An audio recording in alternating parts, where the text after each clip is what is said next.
Mizorama Trail Running Competition Hmasaber Mizoram Trail Run 2023 to February ni Somparian in Ritni Hian Reiek Ailawng track route at say anidone endurance challenge hi point system kalpui turani a track route pa ngai so chwa ba ka obstacle le bonus flex de mangin points so chwa he anidone ni point zong bel bo machamin loman pakhat na chang na pathum na chatak tak siaman ni anga mi som ne na consolation prize pack anidon boke registration fee hi mi pakhatan cheng som sari zel ni in heng muna ti hian registration ati the renga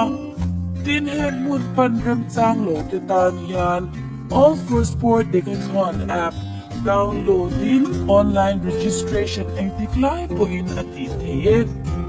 Trail Run Tungtang Shitiang Tutetan Instagram handle Mizoram Trail Run Ale phone number 9366310521 at Hian Zofia Te Aniem Mizoram Trail Run 2023 Hotel Vengi Road.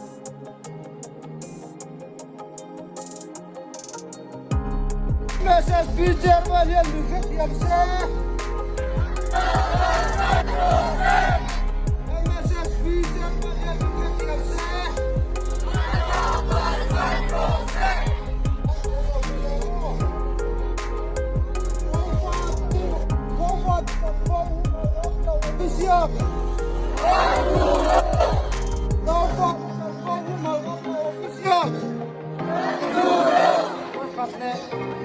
so far the Hmasaber official kanuna gani fangriwadi until the diglawa kan en liam turan nilo manin patin kan namtan kan zilai dan kan ding turani tuju mizo zilai pol MZP din santu zilai le kan ramle namtan tiani lalu mo pa tu president dan dia vangal nilo kan ramle namdam na tur